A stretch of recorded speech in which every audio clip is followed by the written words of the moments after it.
Good morning, everyone. Good morning, Mayor, and everyone for this wonderful turnout on a damp morning.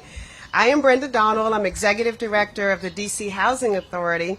I'm so glad we can share this very important initiative right here on our property, Potomac Gardens, where the pilot is in full effect. The foundation of the DC Housing Authority's mission is our people, our portfolio, and our programs.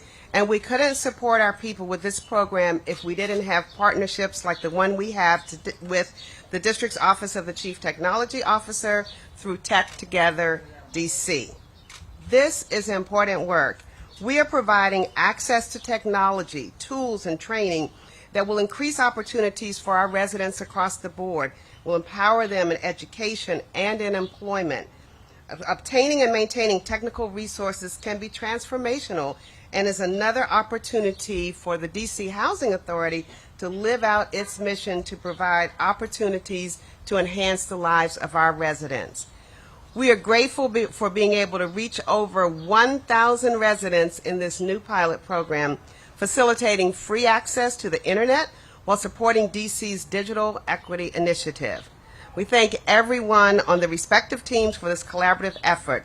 We at DCHA look forward to growing with you and with the additional $175,000 expanding potential in communities or EPIC grant that will allow us to reach even more households with Wi-Fi access at a third property. DCHA, so for over 80 years, we have been providing affordable housing for low to moderate income households, fostering sustainable communities, and providing opportunities for residents to improve their lives. So now, first I want to acknowledge a few people here who are part of the Potomac Gardens family. I saw former Commissioner Aquarius Van Gosri, who is waving her hand there, and we thank her for her 17 years of service as a commissioner on the Housing Authority, but also as a leader here at Potomac Gardens, and she's been very involved in this effort. Kenneth Murphy is there as the president of our Senior Resident Council, Senior Properties, and Ms. Pettiway, where's Ms. Petway? Ms. Petway, who is the resident council leader for our family side of the house. So also Lawrence Guillot, where's Lawrence? There you are, who is part of ETI, who is the internet service provider that was key in leading this effort. So these are part of our own family members who have helped us to get this initiative started. And I would like to now turn it over to Muriel Locke, who is the property manager at Potomac Gardens.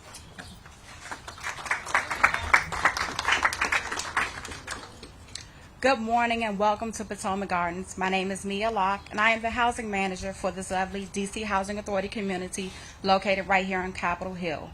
I am a proud Washingtonian, and I am honored to be of service to the residents of Washington, D.C. Today, we are here to highlight free Wi-Fi for our residents. As we all know, we live in a world impacted by technology, and having access to the internet through Wi-Fi is a game changer. For me, it allows easy and faster access to information and resources that serve my everyday needs. It allows residents to access educational advancement through remote learning, healthcare through televisits, and allows residents to stay in touch with family and friends through video calls. Mayor Bowser's investment in this program supports the community and the people who live here. I am honored today to introduce to you the Mayor of Washington, D.C., D.C. Mayor Muriel Bowser. Well, good morning, everybody. I want to thank you, Mia. Thank you, Brenda. Thank you, everyone who is assembled here. I especially want to acknowledge Mayor Tony Williams. Please give Mayor Williams a big round of applause. We are here today at Potomac Gardens with Councilmember Allen and residents and partners who are all focused on how we can make better connections for DC residents. We are kicking off the Real Infrastructure Week in Washington, D.C. A few weeks ago, we were at Union Station to announce DC's Build Back Better Infrastructure Task Force, which is leading our efforts to think big about how we will deploy federal infrastructure dollars in the district. Last week, President Biden announced in more detail plans for how the federal government is working to make high-speed internet available to all Americans, and we are right there with him. For 22 years, Mayor Williams focused and had the foresight to see how we could build in the district 800 miles of fiber network throughout our city. Which is the reason why today we have Wi-Fi for all at our DC government buildings. We were focused even before the pandemic on bridging the digital divide, but now we know that that work is even more urgent. The world has moved online in even bigger ways, and the pandemic fast-tracked that for learning, for job seeking, for health. Telehealth has in fact been a game changer, especially for people who have had a difficult time connecting with their providers. During the first year of the pandemic, we quickly got over 5,000 families connected to the internet for free. And now students across every grade level are familiar with learning online and the potential it has for changing how they connect to tutoring and job training and other recreational activities. And we know that because of the systems changes we made, thousands of residents can recertify their benefits, their social benefits with us right online. So I again want to thank the mayor and the federal city council for their leadership with our Tech Together DC partnership, which we created in 2021 to bring together government, industry, and community. Because of their work and with Councilmember Allen's partnership, we're here to say what we've been able to do to provide free internet here at Potomac Gardens. But we know we've made a good start, but there's more to do. And one of the ways we're going to do more is through our new community internet program that will give any internet service provider free access to the roofs of district-owned buildings if they commit to participating in President Biden's Affordable Connectivity Program.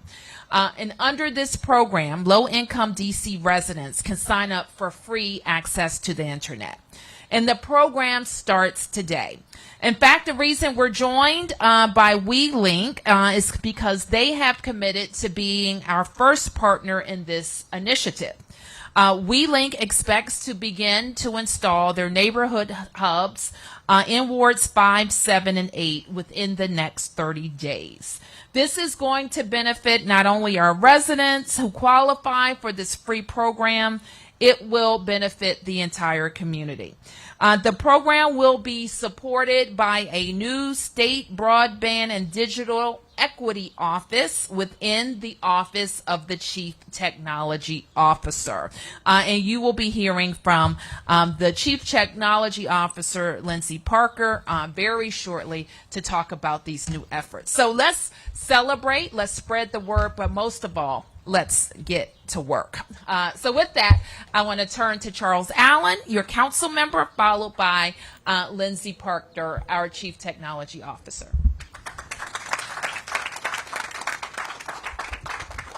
Thank you very much, Madam Mayor, and all of us are really excited. Infrastructure Week is here, so thank you. Really excited to be able to be here in Ward 6 at Potomac Gardens. Many of our leaders already got a shout out, but I want to do it again. So Mr. Murphy, great to see you here, and thank you very much. Misha Petway, thank you for being here, and of course our longtime leader of Potomac Gardens, Aquarius, great to see you as well. So thank you all for your leadership in our community. And I'm really glad that you picked this site. You know, we saw in the pandemic how important that internet connection can be. And it's not just the connection that matters, but it's the speed and the quality that matters. And we saw as the pandemic broke unevenly across our city and our country, internet was one of those spaces where it broke unequally yet again, where we had kids at home. And if, I was in a position where I could just very quickly, easily dial up my internet connection, but that wasn't the reality for so many households. And as we tried to connect our students, we were challenged with that. And investments like this, opportunities like this, are really going to go a long way to help make sure that our communities get the type of resources that their students need, that the parents need, and that the community needs.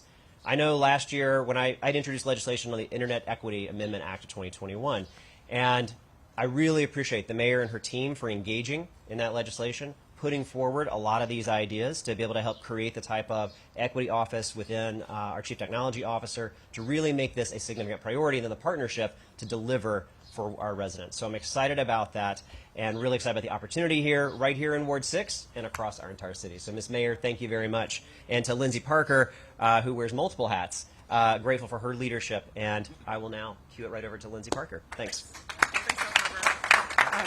Thanks, Councilmember, and thank you, Mayor Bowser, for bringing us together for such an exciting announcement today. In preparing for today's event, I realized that I began working for then Councilmember Bowser about 8 years ago. So despite the millennial tendency to job hop, I'm proud to have served on your team for more than 8 years, and today's announcement is just one more example of why it's easy to continue the work and stay energized. Since day one, you've challenged us to think big, to find fresh ideas, to bring about a fair shot to the middle class for all of our residents. Not slogans, simply motivators for mission-focused teams. And today is a great example. We knew that solving for the digital divide in DC was not going to be easy. And the past 2 years only served to amplify the urgency with which we needed to act. And we also knew that we couldn't solve it alone. Just look at all of you out here that we're partners along this journey. Under Mayor Bowser's direction, we brought together 43 public, private, academic, nonprofit leaders, including many of you sitting here today, in a partnership we called Tech Together DC, to work together to bring about digital equity. The primary takeaway from this work, we can provide all the devices and every type of digital literacy training that we could think of, but if residents don't have easy, affordable, and quality access to the internet, we haven't moved the needle. Today, we're here to take a big step forward in addressing just that by announcing DC's community internet program. Access to our roofs provided by the district's Department of General Services is a helpful opportunity for internet service providers to expand their reach, and we're excited that many appear to be ready to provide the speeds necessary to keep you and your family well connected. Access the online training to find your next fair shot and keep in touch with your loved ones. All we're asking from providers is, to the mayor's point, to commit to the values our Tech Together DC partners envisioned. Affordability. As Mayor Bowser stated, we're requiring all partnering providers to agree to participate in President Biden's Affordable Connectivity Program, which covers the cost of internet for qualified residents. Quality. We are requiring partnering providers to provide quality connections of at least 200 megabits per second when downloading and uploading. Easy. Our partners will work to reach every address in DC, starting with our neighborhoods most in need. So you can learn more about DC's community internet program at internet.dc.gov. Again, that's internet.dc.gov. Residents, you can go there to check out your internet speed and sign up for President Biden's new program. Also, if you're interested in being an ISP that's part of this program and partnering with us, you can also go to internet.dc.gov to learn more. So this is just step one in using our government assets to really create an open access network to close our internet connectivity gaps once and for all. In fact, DC could receive more than $100 million over the next 5 years from President Biden's infrastructure law. Our federal partners also here today from the National Telecommunications and Information Administration just released the notice of funding opportunity for this money late last week. To say that it's been a long weekend is an understatement. And as we work to go over, they put it out fast. And we've also got our infrastructure task force, technology committee partners here as well. As we work to go after this funding and more, I'm excited to announce a new state broadband and digital equity office within the Office of the Chief Technology Officer, or OCTO, to build the roadmap and oversee the execution of projects like the community internet program that we're announcing today. connecting all of our residents with the opportunities of the future. Tech Together DC will be a part of this new office as the partnership coordinating arm, and I look forward to even more big ideas from this team in tackling the digital divide in the days ahead. Now, I'm excited to introduce our first partner in the DC Community Internet Program, WeLink Communications CEO, Kevin Ross. He and his colleague, New York City's former CTO, John Paul Farmer, are those out-of-the-box thinkers that we really like to see. They share our DC values of a truly equitable digital future for all. And I'm excited for you to hear a little bit more about some of the big ideas that they have for the nation and their plan to connect the Trinidad neighborhood in Ward 5 starting next month. Thanks so much. Hi, I am thrilled to be here with Mayor Bowser as she announces the Community Internet Program, which will grant qualifying internet service providers access to public infrastructure. WeLink is extremely proud to be the first participating private provider to bring affordable, high-speed internet to neighborhoods in need in the nation's capital. I'd like to personally thank Mayor Bowser and Lindsay Parker and the rest of her team at the Office of Chief Technology Officer for all the work they've done to make this a reality. Our collaboration and network rollout in Washington, D.C. marks a major milestone in WeLink's effort to bring digital equity to every household and builds on Mayor Bowser's commitment to give every D.C. resident a fair shot. Equitable internet access is something everyone deserves. Working together, WeLink will help bring multi-gigabit symmetric broadband to Washingtonians in need at little or no cost to them. The COVID-19 pandemic highlighted the critical need for reliable and affordable internet access to support virtual learning, facilitate remote work, and even enable life-saving telehealth. The digital divide exacerbates many existing challenges for lower-income communities and communities of color.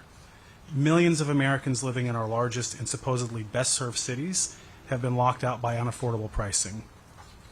While other companies have recently announced that I'm going to just tell people when they get out the rain, there's more space here.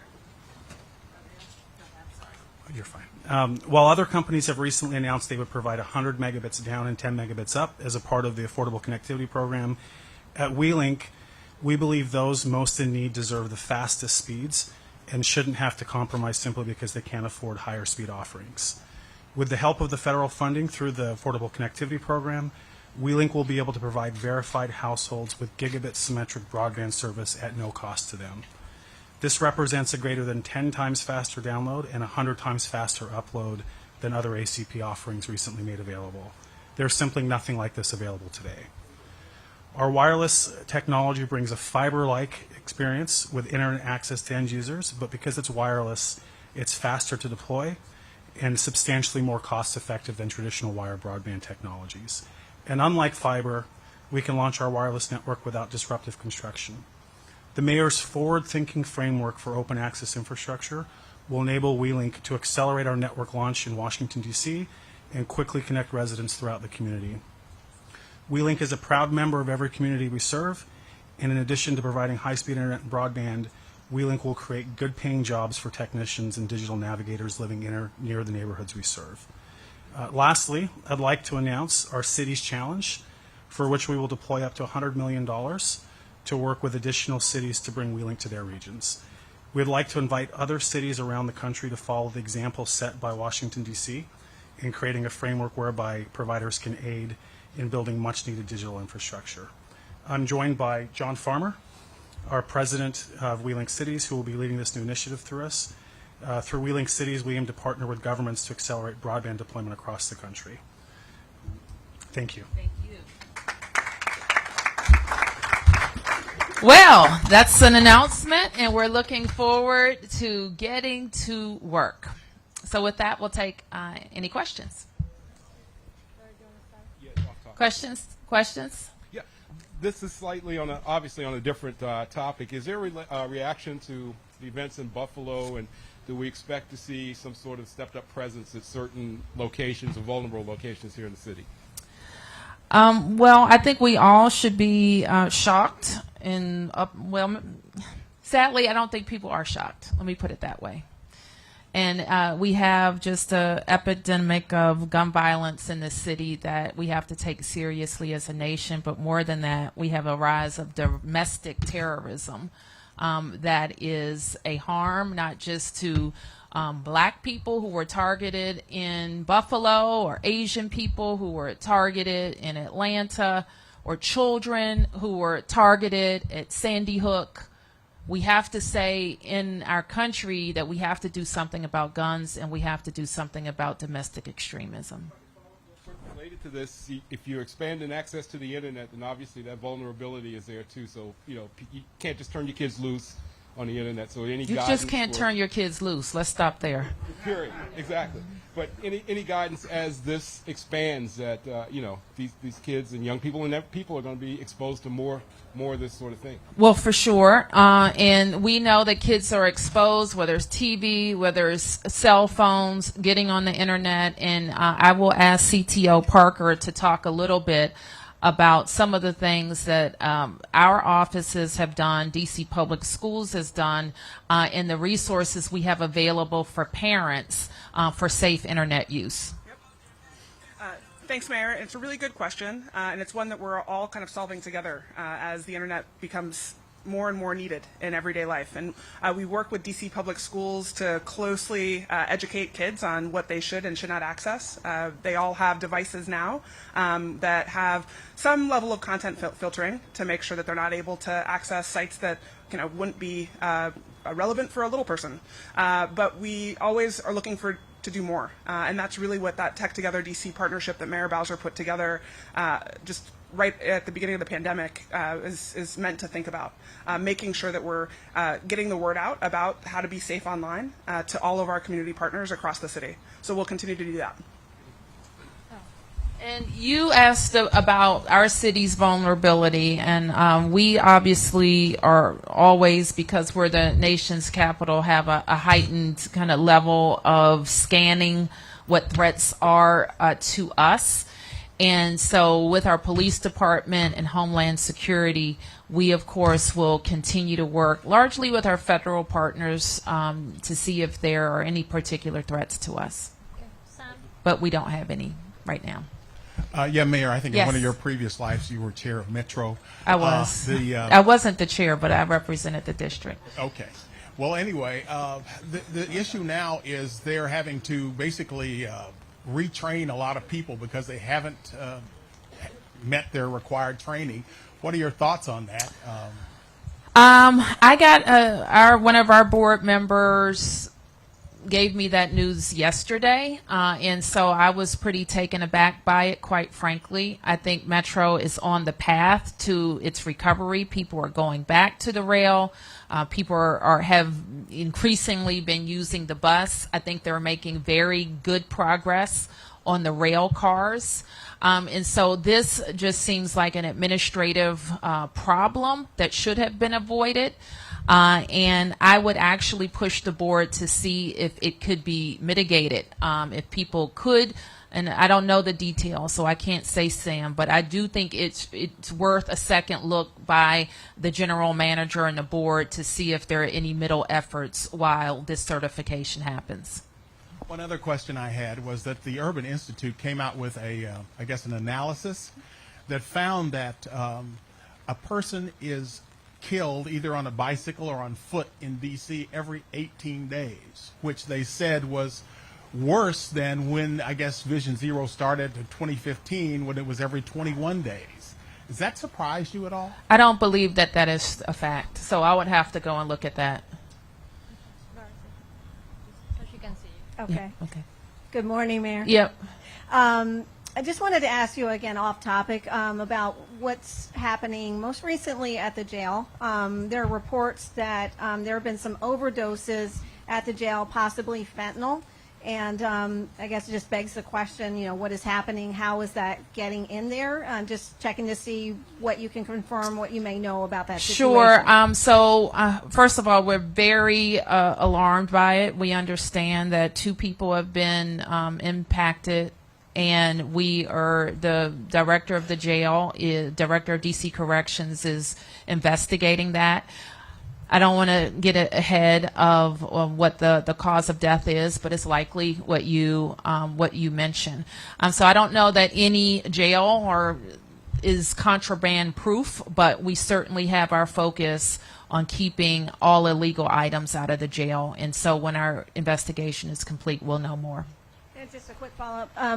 Is it your understanding that there was, in fact, a death and then one person was revived? I know we have at least one fatality. That's it. All right. Hi, I just wanted to follow up. I also heard reports about a death at the jail on Friday. Is that also true? We will confirm all of everything with the jail with you following the press conference. Thank you. Yes. Good morning. Good morning. I'm Isha Petway, the Hi, president Isha. of Potomac Gardens. Nice to meet you. While we are excited that you came to talk to us about the internet, we do have some concerns about the gun violence that has been happening in our community here. We want to know, first, what plans do you all have? We have some residents that are here who are scared to just walk through because of the recent gun violence that's right at the end of the school day with the children. Yeah. We have families here whose children are afraid to sleep by themselves and just all these things. These are bigger concerns. We appreciate, again, the internet, but we want to address the bigger concerns of the gun violence in our community. Yep. And find ways of making some changes here in our community. I have been asking for a number of years for more security, adequate security, efficient security here in our community. I was told the staffing is short. You have the means to give us more money for the security. I want to know, is that something that's in your budget for this year and the years to come? We want to be safe in our community as we were before. I think that we have, and Brenda will correct me if I'm wrong, I think that we have met the Housing Authority's request for its police department.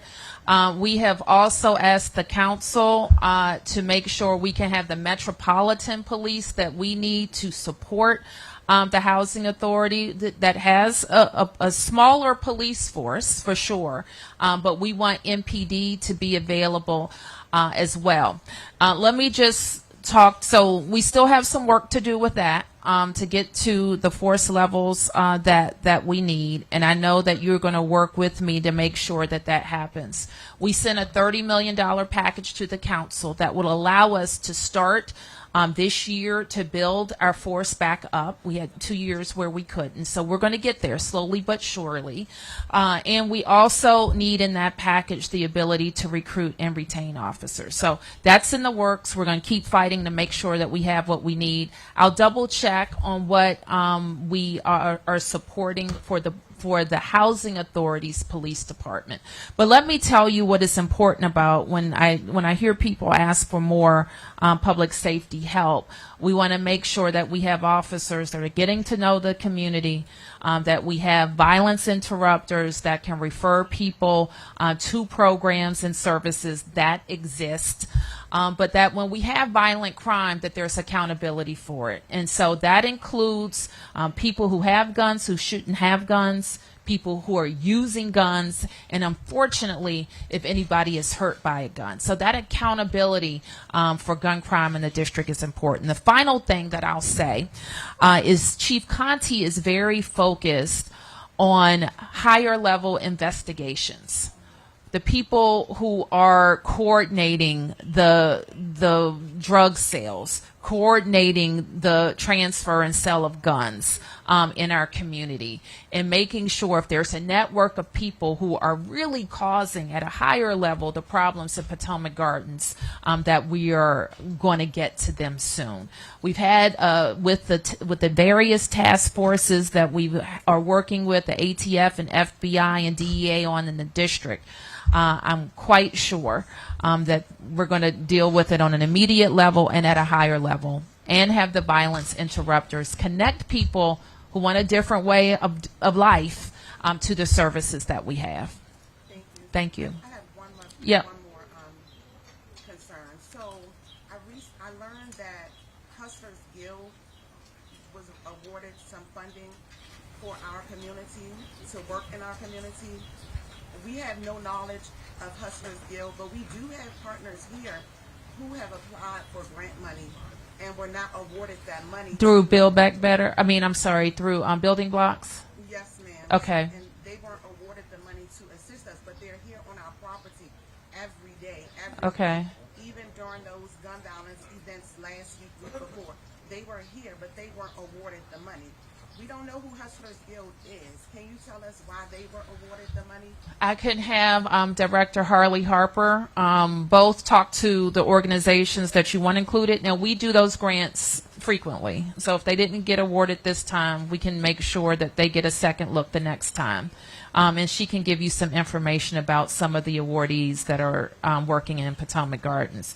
And if they're not, you need to let me know. Because we want to work with nonprofits who are effective and close to people, and we don't want to work with ones who don't have that track record or aren't doing what they say they're going to do. So it's important for our feedback loop that you let me know that too.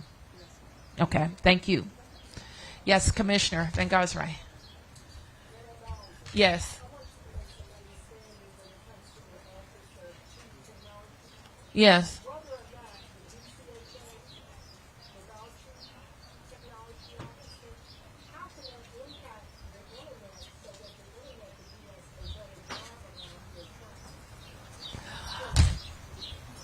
How does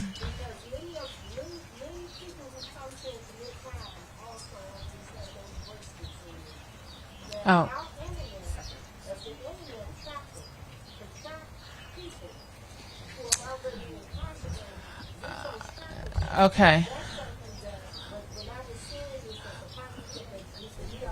Spoke about with him, that would be something that would help us now all of the communities. Because as Brenda knows, I work very, very hard with Well, them. I think they are. I want to say this. Mm-hmm. I must give Michael Campbell, who once lived on this property, the propers of saying that he brought the internet idea here. And Charles Allen was included in a conversation with him with Leanne Scott. And as you know, I like to connect people, and Brenda know that. I get in trouble with the connection. But Michael Campbell, with Leanne Scott, who was grassroots media. Yes. We sat together, and that was the first time that our ANC heard about this that spread throughout the community. So every public housing community will have DC Office of the Chief Technology Officer will be able to have this internet, not only just Potomac Gardens. Well, we're working on it. That's what we're here to talk about. This is where we're starting. I don't know. Let's take a gander. Yeah. Thanks again, Commissioner, for your great question and all of your work on behalf of your neighbors for the past 17 years. The way that I would address that is we've got $15 million that's coming from the federal government that we can use to plan to move internet, to deploy internet around our city. We also have another $100 million coming over more than $100 million coming over the next 5 years. And so the mayor has actually put forth a task force. She did that at Union Station a few weeks ago. Build Back Better Infrastructure Task Force. I'm chairing the committee on internet and I think it's innovation and technology. And we're going to be working on making sure that plan is articulated so that you know exactly when we'll be able to be in the next neighborhood. But today we're talking about Potomac Gardens and 2 other sites in Ward 6 with the Housing Authority and deploying in the Trinidad neighborhood of Ward 5 with our WeLink partners this month. So pretty excited about that. Okay. Thank you, everybody. Thank you.